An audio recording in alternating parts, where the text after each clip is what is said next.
mga bullying nga happens online pa lang sa mga various nga mga social media platforms like Facebook, is gamit ang kanang cellphones, laptops. Very good, thank you. So, cyberbullying is the use of electronic communication to harass, threaten, or humiliate someone. This can include sending texts or emails, posting hurtful messages on social media sites, or spreading the rumors online. So, when we say cyberbullying, it is a kind of bullying that takes place in our digital devices like laptops, cell phone, tablets, iPads, and etc.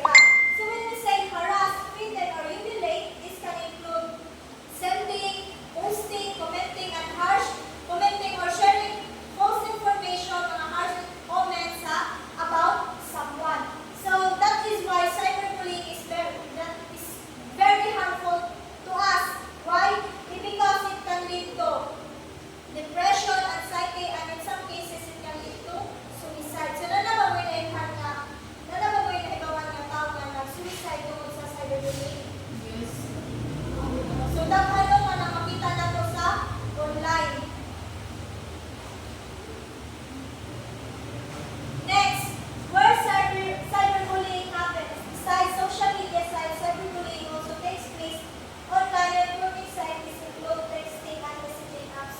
So, ano ka mas dali ra ma-cyberbully sa through text messages? Is graceful. Ano mas dali ra ma-cyberbully sa text messages? Kaya ko ang maliman ko sa aming send sa iyo message din. Pero sila kay kanang i-close na mga report na. Yes, sakto. The most common act of cyberbullying is text messaging. About half of all teenagers cyberbullied will harass through text messages. Like for example, messaging online including instant messaging and direct messaging. Muna siya kanang messaging nato sa Facebook, Messenger, kanang WhatsApp, mga chat ko na sa Snapchat, kung sa mga Instagram. Next, online forums, chat rooms, and message boards.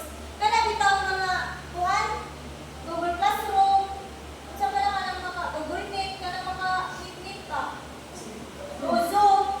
These apps is used for positive purposes like kana kuan, baka-discuss og mga dihapit na ang discussion sa kanang mga board meetings sa teachers and students. So it is used for positive purposes. But it can also use nga kanang maka-cyberbullying. Kung saan ka pag-cyberbullying sa mga inanay mga kuan? Miss Jimica. Kung saan ka kita ko sa cyberbullying sunod sa mga Google Meet, kaya mga chat rooms. For example, ito ng blackmailing. Okay, thank you. Next is email. So ang email is same rin siya sa text messaging apps. Next is online gaming spaces. May mga online games like Mobile Legends. So, almost all teenagers enjoy playing these games, but little did they know nga, mas mayus po ni siya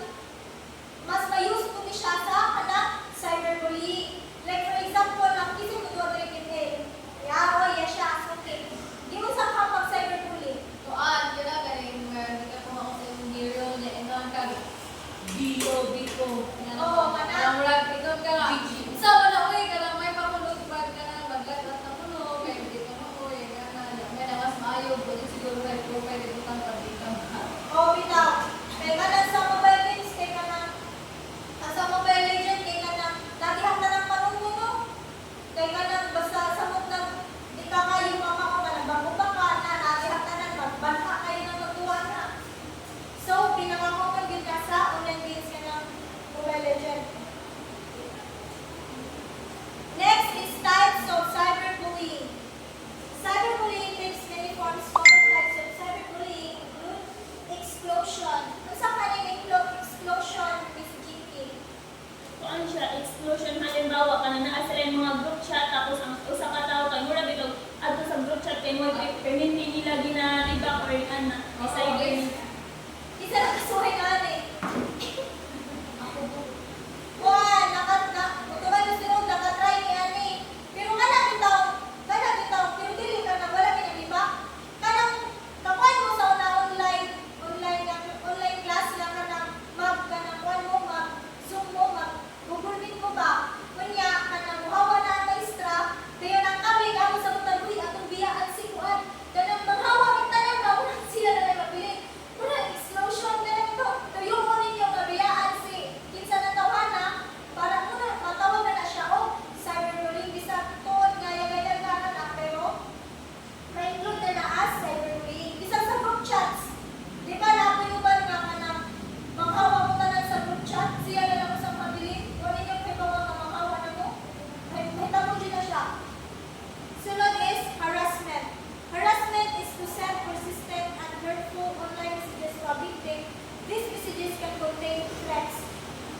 kay naked na ka. Oh yes. Okay. Murag ihang tanong sa